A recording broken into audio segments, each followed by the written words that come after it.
ও আমার কলিজার যুবক, কয়দিন আর যৌবনের বাহাদুরি করবি? করোনায় কত যুবকের লাশ জানাজা হলো, কবরে রাখলাম। ট্রিপল মাস্ক লাগায় বয়া রইছে কুলাঙ্গার শিক্ষিত দুই সন্তান। বাবারে করোনায় ধইরা ফেলছে, কাছে যায় না মরার ভয়ে। এক পর্যায়ে বাবায় মরেই গেল। ওই শিক্ষিত দুই কুলাঙ্গার মাস্ক লাগাইয়া এলাকার গরিবের টাকা দিয়া কয়, লাশটারে টেনে টেনে রাস্তায় ফেলে দিয়াস।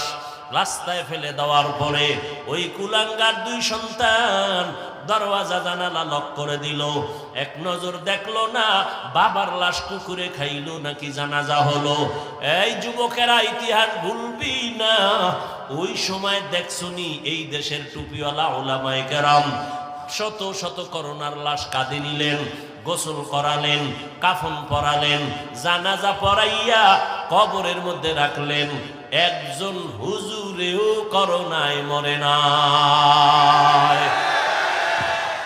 কেমনে বুঝাবো রে যুবক? শুরুতেই বলেছি উলামায়ে কেরাম ছাড়া কেউ তোদের আপন না। তুই যাকে আপন মনে করো, আমি বলি এ তোর ধান্দাবাজ আর চান্দাবাজ। স্বার্থে যদি আঘাত লাগে তোর দল থেকে নাম কাটবে না, কল্লা কেটে ফেলবে। ওরে আল্লাহর গোলাম, উলামায়ে কেরাম এই জাতিকে নিয়ে যেই ভাবনাটা ভাবে, এই ভাবনা কেউ ভাবে না। সবাই ভাবে নিজের চেয়ার, নিজের ক্ষমতা, নিজের দল। আর উলামায়ে কেরাম নিজের নিয়ে ভাবে না। ইমামতি থাকলে থাকলো, না থাকলে নাই। বয়ান হলে হলো, না হলে নাই।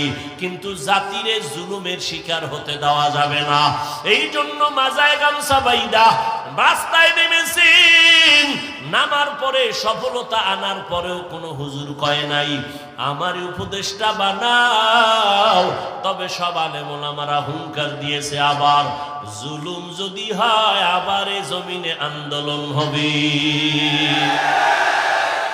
কোন জালেমকে সুযোগ দেওয়া হবে না।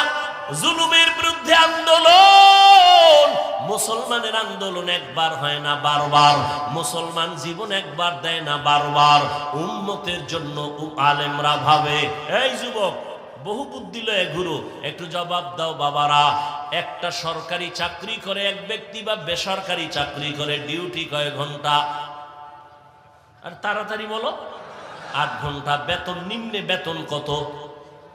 20,000 ধরো। কত? 20,000 টাকা বেতন। আর টেবিলের নিচে আজে বাজে মুক্ত তো আছেই, কত ফ্রি।